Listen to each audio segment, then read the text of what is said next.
December 8 നമുക്കെല്ലാവർക്കും പ്രിയപ്പെട്ട ഒരു ദിനമാണ്. പരിശുദ്ധ അമ്മയുടെ അമലോത്ഭവ തിരുനാൾ. ആരാണ് മറിയം?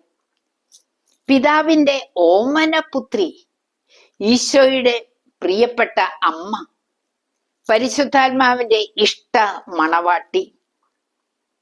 അതുകൊണ്ട് തന്നെ അന്നയുടെ ഉദരത്തിൽ ഉരുവായപ്പോഴേ ജന്മപാപത്തിൽ നിന്നും മറിയം വിമുക്തയായിരുന്നു. ഈ അമ്മ നമ്മുടെ എല്ലാം അമ്മയാണ് കേട്ടോ.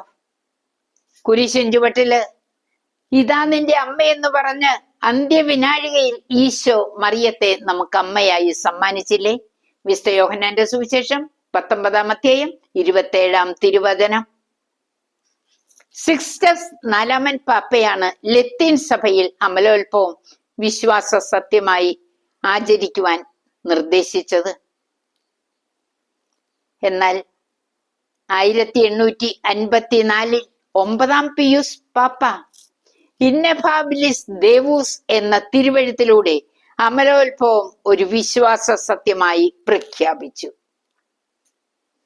1858 മാർച്ച് 25-ാം തീയതി ലൂർദിൽ പരിശുദ്ധമ്മ ബെർണർദീത്തയ്ക്ക് ദർശനം നൽകിക്കൊണ്ട് പറഞ്ഞു, ഞാൻ അമലോത്ഭവയാണ്. പ്രിയപ്പെട്ടവരെ, പരിശുദ്ധ അമ്മയുടെ ആ കാപ്പയ്ക്ക് കീഴിൽ നാം സുരക്ഷിതരാണ്. അമലോത്ഭവ തിരുനാൾ നമ്മെ സന്തോഷിപ്പിക്കുന്ന തിരുനാൾ തന്നെയാണ്. ജപമാല പ്രാർത്ഥന കൂടുതലായി പ്രാർത്ഥിക്കാൻ ഇന്നേ ദിനം ശ്രമിക്കില്ലേ? ദൈവം എല്ലാവരെയും സമൃദ്ധമായി അനുഗ്രഹിക്കുന്നു. ആമേൻ.